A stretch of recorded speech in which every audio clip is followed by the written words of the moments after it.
À l'instar de la communauté mondiale, le Sénégal a aussi célébré la journée mondiale de lutte contre la maladie thyroïdienne. Dépistage précoce des maladies thyroïdiennes, un enjeu de santé publique, a été débattu lors d'un panel qui a regroupé les acteurs de la santé et les malades. Nous sommes dans la prise en charge de la maladie thyroïdienne depuis longtemps.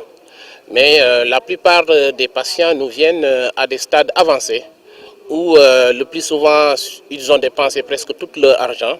Mais les manifestations ont tellement évolué que la prise en charge est plus ou moins difficile, surtout sur le plan psycho-affectif, avec dans certaines situations des complications surtout cardiovasculaires. Donc l'importance du dépistage précoce, c'est d'anticiper sur les signes initiaux de la maladie. Là, le plus souvent, le traitement coûte moins cher et la guérison, le plus souvent, est meilleure par rapport à quelqu'un qui a eu une maladie qui est très avancée. La maladie, comme je l'ai dit tantôt, c'est une maladie qu'on peut caractériser de plusieurs sortes, soit sur la forme de la thyroïde ou bien sur le fonctionnement de la thyroïde. Pour ce qui est de la forme de la thyroïde, on peut avoir une thyroïde qui s'est atrophiée, cela veut dire qui a diminué de volume, ou bien une thyroïde qui a augmenté de volume. Dans la thyroïde qui a augmenté de volume, ça peut être une augmentation qui est généralisée, c'est ce qu'on appelle goitre, ou bien une augmentation qui est localisée, c'est ce qu'on appelle le nodule thyroïdien, sans compter la possibilité du cancer. Pour ce qui est de la caractérisation selon le fonctionnement, on a ce qu'on appelle l'hyperthyroïdie qui est une augmentation du fonctionnement de la thyroïde ou bien l'hypothyroïdie qui est une diminution du fonctionnement de la thyroïde. Et enfin, on peut le caractériser selon les causes. Et les causes, ça peut être soit une inflammation de la thyroïde qu'on appelle thyroïdite ou bien une diminution de l'iode dans l'alimentation, ça donne les formes qu'on appelle le goitre endémique. Et enfin, les formes auto-immunes, ce sont des maladies thyroïdiennes qui sont dues à une auto-agression de notre organisme par nos propres défenseurs, ce qu'on appelle les maladies auto-immunes. Et dans ce cadre, vous avez ce qu'on appelle la maladie de base d'eau, qui est la forme qui me semble être la plus fréquente. Regroupée autour de l'Association sénégalaise des malades de la thyroïde, cette journée a aussi servi de tribune aux personnes souffrantes de cette pathologie de lister les principales difficultés dont elles font face. Nos principaux problèmes ici, c'est parfois on est confronté à un problème de rupture de médicaments. Parfois on fait le traitement jusqu'à un certain moment et il n'y a plus de médicaments dans les pharmacies. Et ça vraiment c'est un problème récurrent que rencontrent les malades de la thyroïde. Ça m'est une fois arrivé, vraiment, et c'était pas facile à vivre.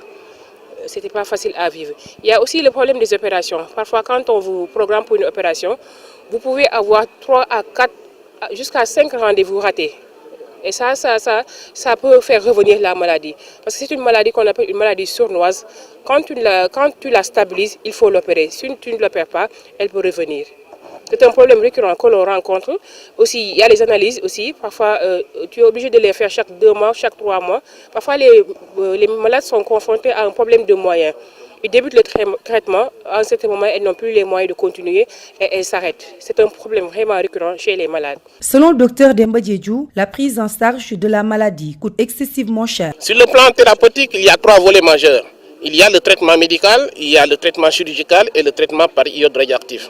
Sur le plan du traitement médical, c'est un traitement des fois qui est long, qui au minimum doit prendre 12 à 24 mois. Et pendant ces périodes, tous les 2 ans, tous les 2 mois, la personne doit dépenser en analyse à hauteur de 30 000 francs, doit dépenser en médicaments à hauteur de 30 000 francs, doit faire des allers-retours, sans compter les manifestations de la maladie qui entraîne le plus souvent une rupture de la collaboration mais aussi de l'entente dans son entourage. Donc le traitement médical il est coûteux mais il est dévastateur sur le plan financier. Mais aussi il y a l'autre aspect, c'est le traitement chirurgical. Le traitement chirurgical, il n'est pas aussi accessible parce que dans la plupart des structures hospitalières, il faut au minimum 300 000 francs pour la chirurgie. Et dans le privé, on peut aller jusqu'à 600 000 francs. Donc ce n'est pas accessible chez quelqu'un qui avait déjà débuté par un traitement médical. Se recourir à une chirurgie à hauteur de 300 000 francs, ce n'est pas aussi facile. Et le dernier volet, c'est le traitement par iode radioactif qui se fait au niveau de l'hôpital général de Grand Yoff.